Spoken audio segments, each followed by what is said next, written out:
Hey everyone, today I'm diving into Alex Bale wild theory about Blues Clues and Law and Order. And let me tell you, this is going to be a ride. If you haven't seen his ordinary video, go check it out. Then come back to the video and see my take on Alex Bale Blues Clues / Law and Order.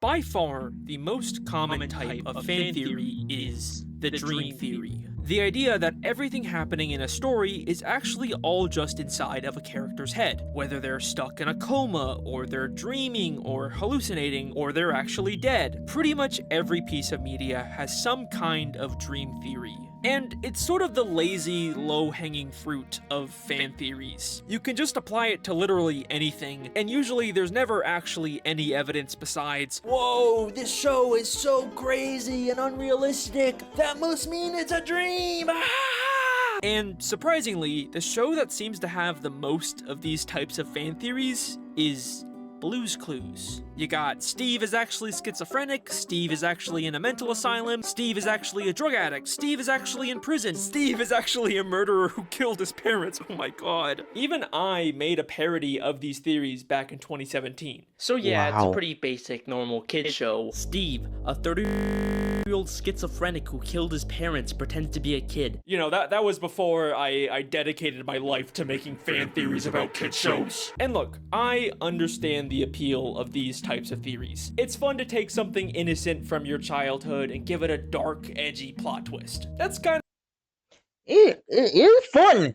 I'm not lying. It's cool and all, but it's fun. It's fun to turn something good to something evil. So well, I can see what Al Bill going with, but how does tie into Steve? But why are there so many of these theories about specifically Blues Clues? Well, I think it's because everything about this show has always felt fake. Steve is the only real person in this world. He looks like a young adult, but he acts like a child. And he lives alone in a house where he spends his day jumping into picture frames or talking to unseen voices or inanimate objects. It just kind of sounds like I'm describing someone who is experiencing some kind of false reality. Even the way Steve moves around is strange. He never actually leaves the room, he just kind of pretends to walk in place while this fantasy world moves around him. Come on. Obviously, that was more of a filming limitation, but it still adds to this feeling of fakeness. But other than these surface-level weird vibes the show gives off, there's never actually been any strong evidence to prove one of these theories. And believe me, I and others have looked. It has been 28 years since this show first came out. You know, you'd think if there was actually some kind of smoking gun here, we would have found it by now. But what if it's because we've all been looking in the wrong place? So, the other day, I stumbled upon an interesting piece of Blues Clues trivia. A year after Steve Burns filmed the Blues Clues pilot, he had a small role in an episode of Law and Order. And I thought the idea of seeing Steve from Blues Clues in a gritty, realistic cop show was kind of funny, so I decided to track down the 1995 episode titled Cruel and Unusual. Just a heads up, this episode deals with some pretty serious subject matter, so please proceed with caution. In this episode, Steve Burns plays a kid with autism named Kevin Jeffries. Good morning, how are you? Great. What time is it? 10:15. No. I forgot. Oh. Kevin has trouble communicating with others and often harms himself. So his parents sent him to live in a children's behavioral clinic. Just what was the behavioral clinic doing for him? When Kevin was 10, he started to hurt himself. We didn't know what to do. We couldn't keep Kevin here. We had to send him away. we later find out that the doctors at this clinic were horribly mistreating him by giving him intense electroshock therapy and forcing him to wear a sensory deprivation helmet for days. He kept Kathy in this helmet for 3 straight days. This helmet cut off the blood supply to our daughter's brain. The episode starts with Kevin after he's escaped from the facility, but tragically he gets arrested and later succumbs to the injuries sustained from his abuse and dies. I don't know, Mike. I think the kid's dead. And the rest of the episode follows the detectives investigating his death. So yeah, this is a very sad and serious episode, and it deals with some real systemic issues that are still a problem today. And like I was saying, this show is clearly very, very different. I seen that show, but what do it coordinate with Blue Crew? What make it so relevant to Blue Crew? What give it constant to reflection to this reflection of Blue Crew? What I find interesting about this is that for years, people have been trying to prove that Steve is actually in prison or a mental facility, and the rest of the episode follows the detectives investigating his death. So yeah, this is a very sad and serious episode, and it deals with some real systemic issues that are still a problem today. And like I was saying, this show is clearly very, very different than Blue's Clues. But what I find interesting about this is that no one's ever really talked about this. I mean, sure, Kevin's not schizophrenic, he has autism, but seeing as how he was being abused and put into sensory deprivation for days where he couldn't hear or see anything, you can kind of imagine that anyone in that position might try to escape to some kind of fantasy inside of their head. So yeah, I thought this was an interesting coincidence, but at the end of the day, that's kinda all it was. Like, obviously, just because the same actor shows up in 2 different shows doesn't mean they're actually connected. But then, I took a closer look at this episode, and I started to notice more and more weird similarities between Kevin and Steve. At first, it just started with some little things. We are told by Kevin's parents that he was learning to draw. Thanks to him, Kevin was learning to draw. And in every episode of Blue's Clues, Steve draws in his handy-dandy notebook. Our handy-dandy? Wait, Bill. I think you on something. You on something. If you look at Blue Crew, right? In every episode of Blue Crew, isn't Steve drawing, right? And then you say, what they say, Kevin was trying to learn how to draw. That's probably connecting to something. Like you on something, but I'm not sure. You on something. Notebook. Let's draw a rectangle, and there, cheese. Okay, but so what? Lots of kids like to draw. But we are also told that when Kevin harmed himself, he was strapped to a chair. We put them in a chair, and then we hold them there using soft cuffs. And in every episode of Blue's Clues, Steve spends a lot of time in his thinking chair. We're ready to sit in our thinking chair. Now that we're in our thinking chair, let's think.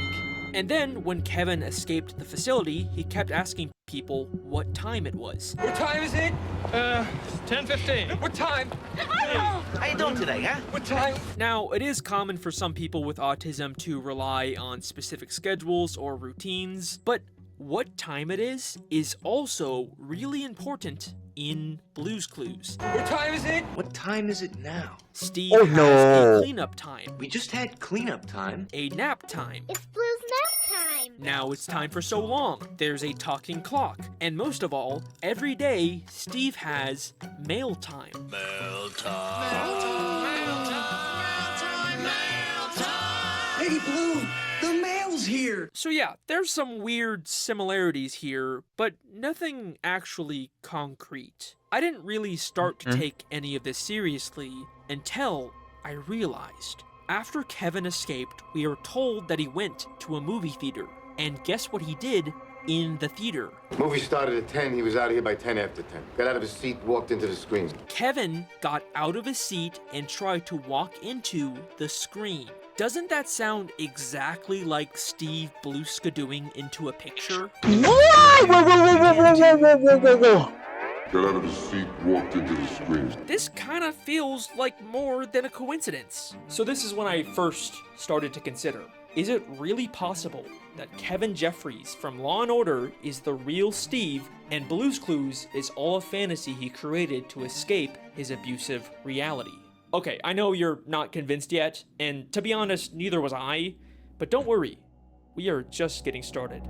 Kevin's behavioral clinic is in New York City, and the one-time characters actually leave the Blue's Clues fantasy world and go to the real world, they end up in New York. Blue's Clues in New York City?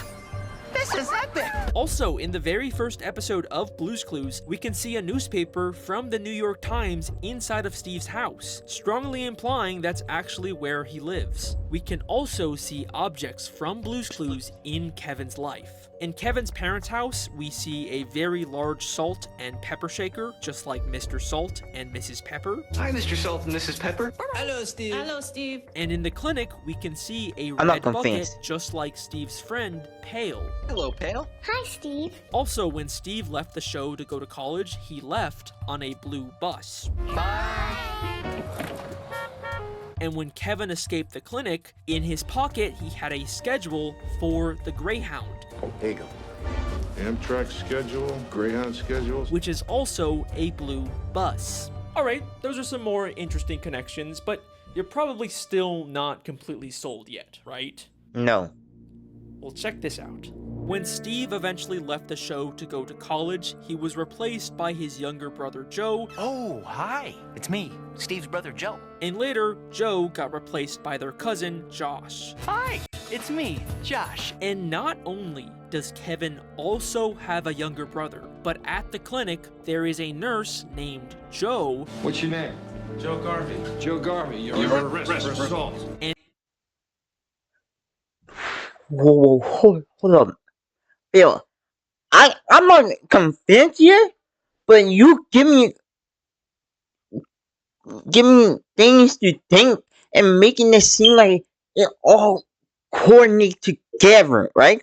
Because Joe, Steve's young brother, then replaced by a cousin, right?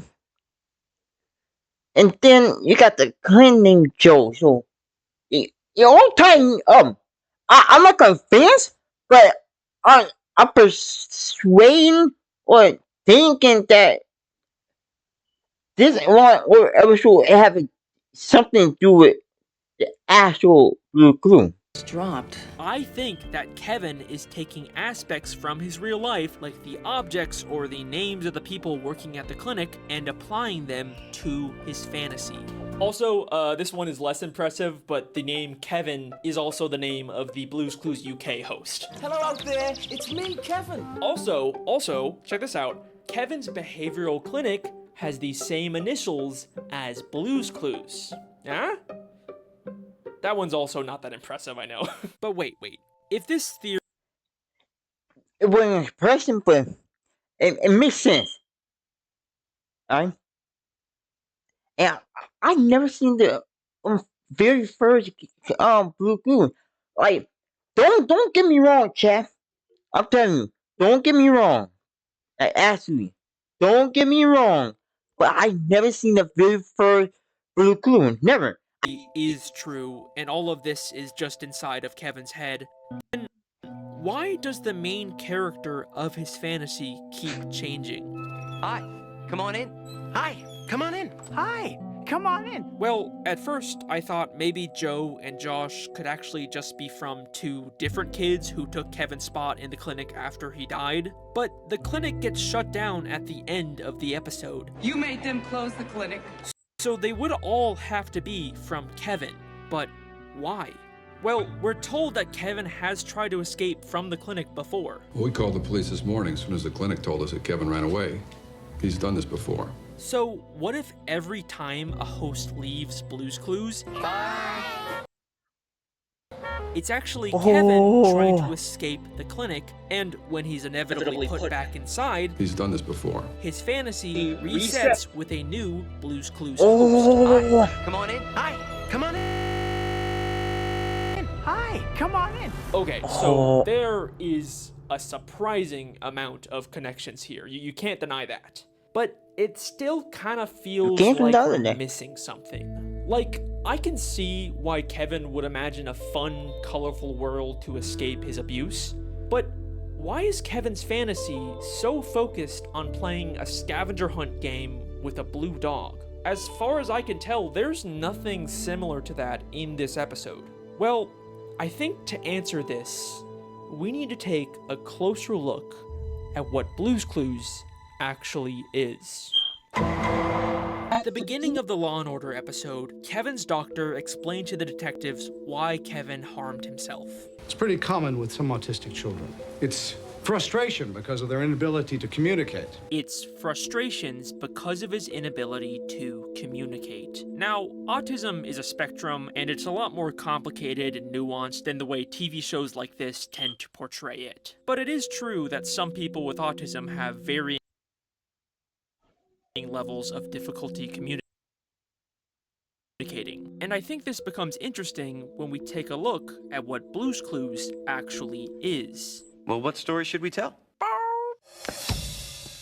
Great idea. We'll play Blue's Clues to figure out what story Blue wants us to tell. It's a game where you try to understand Blue, a character who has an inability to communicate. This is literally the entire premise of the show. So I think that this is telling us that Blue represents the side of Kevin who struggles to communicate with others. Okay, but where did the idea for a blue dog come from? Like I said, I couldn't find any references to dogs in this episode. The closest visual was this vaguely blue drawing in Kevin's room that I can't really make out, or this teddy bear that kind of had a similar pattern to Blue, but nothing really concrete, which is weird because Blue is such a major part of this fantasy. But then I realized it doesn't matter if we can't find a direct connection, because in Blue's Clues, Steve didn't actually adopt Blue. In a flashback episode of Blue's Clues, we learned that when Steve was younger, he read a book about a blue dog. It's a book about a puppy. Which caused Blue to magically come to life. And I think this is also probably what happened with Kevin. We see that the Children's Behavioral Clinic is full of what we can reasonably assume are children's books. Maybe there's a book in here that also gave Kevin the idea for a blue dog, just like Steve. In fact, this idea of a children's book giving Kevin ideas for his fantasy is exactly what we see at the start of the Blue's Clues intro.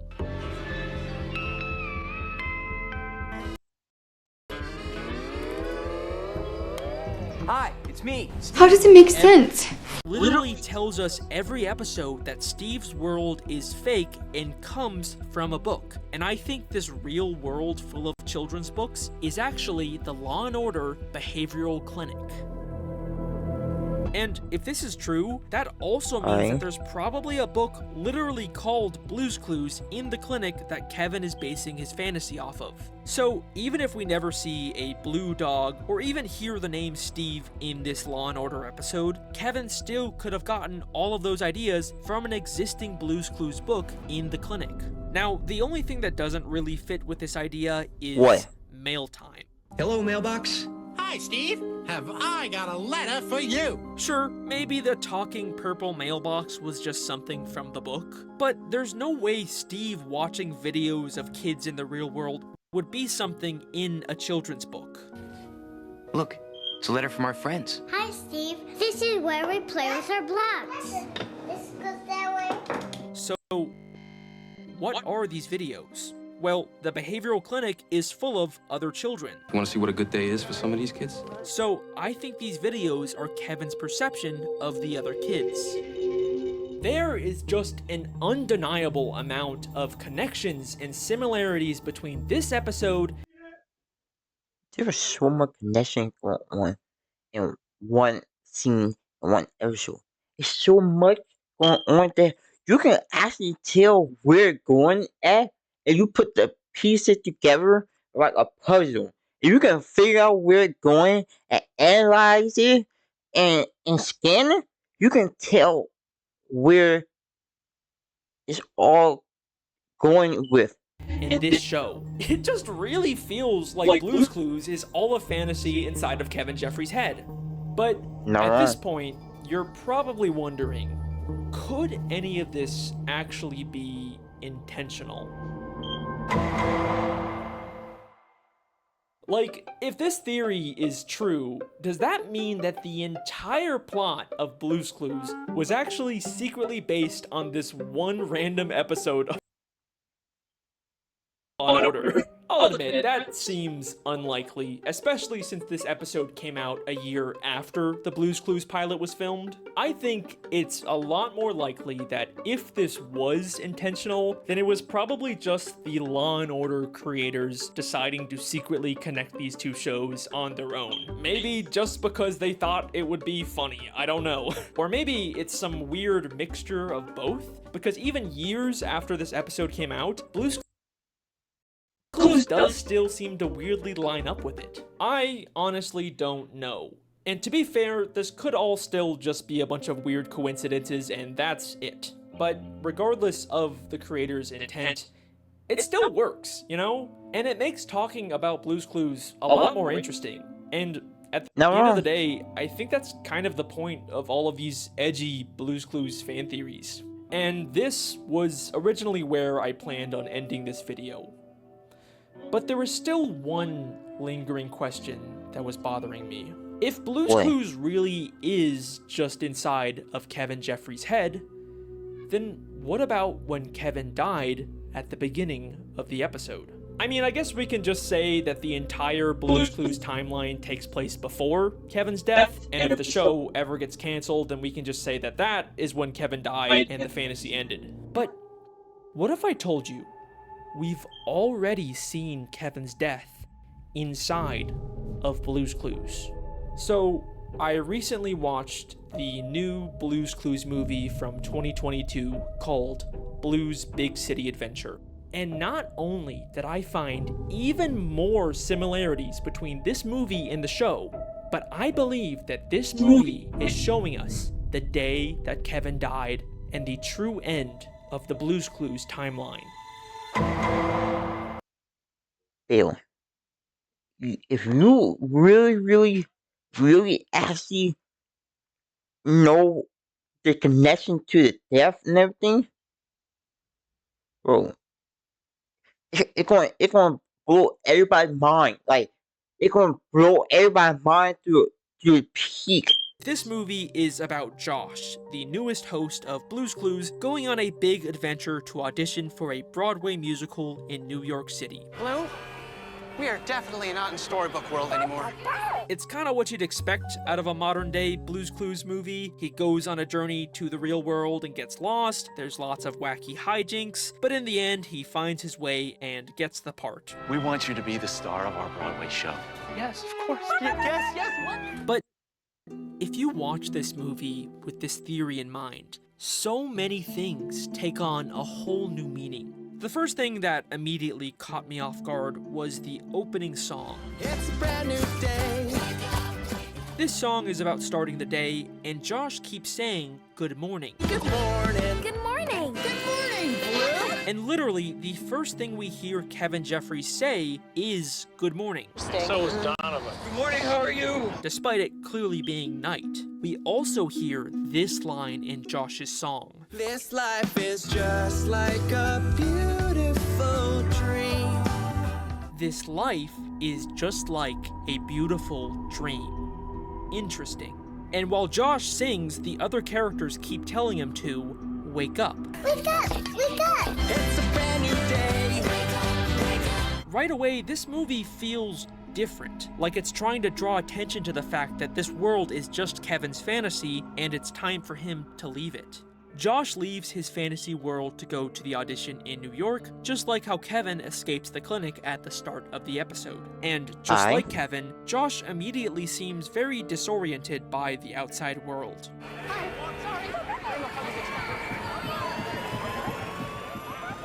until of course his fantasy starts to take over to protect him from reality.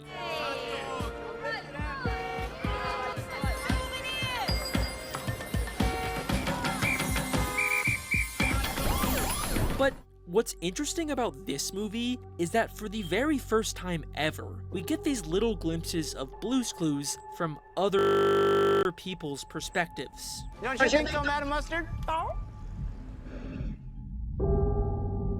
Lovely to meet you. Oh! Mr. Salt! Mrs. Pepper! Am I glad to see you? Oh my God! Like I said, this movie feels different. We learn that Josh's audition is at 3 o'clock, and the whole movie is just him trying to find the audition before time runs out. It's almost time for my audition. Oh my gosh.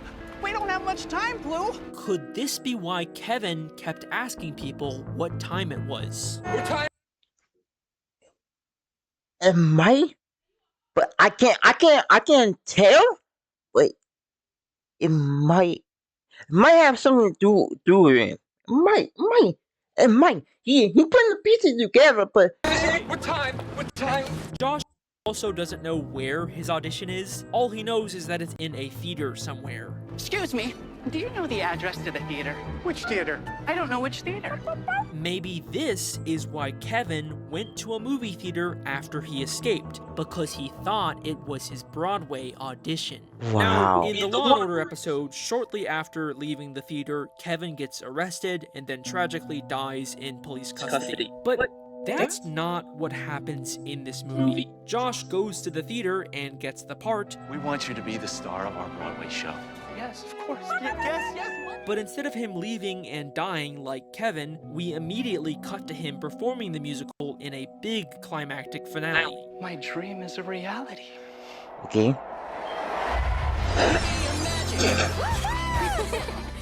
So, if this movie really is Kevin's final escape, then what if this is what Kevin experiences as he dies? And I can feel my world changing. A massive final magical song where he's surrounded by all of the friends from his fantasy, the only people who ever really understood him. Even the old hosts show up for this final send-off for Kevin. And thank you. It's a day and an adventure that I will never forget. I'll never forget how you helped me find all those clues. Thanks again for all your help.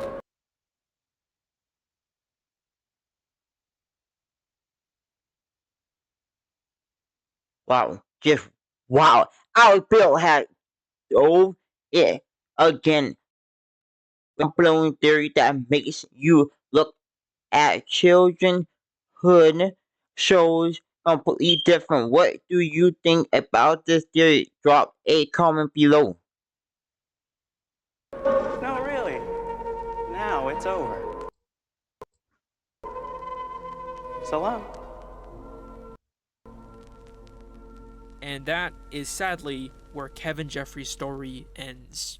Now, I know this final movie theory maybe doesn't have as much evidence as the rest of my theory, but regardless, I like thinking that maybe Kevin found some peace in his final moments. And yeah, I know that this movie came out 27 years after the Law & Order episode, so it's probably a stretch to say that they're still connected. Wait, is that fucking B.D. Wong? I'm the director of Rainbow Puppy's Broadway musical. B.D. Wong from Law & Order SVU is the fucking director of Josh's musical? I'm not entirely comfortable labeling the suspect a serial killer. We want you to be the star of our Broadway show. Holy shit! We just figured out Blue's Clues. We just figured out Blue's Clues. We just figured out Blue's Clues. Because this is my job.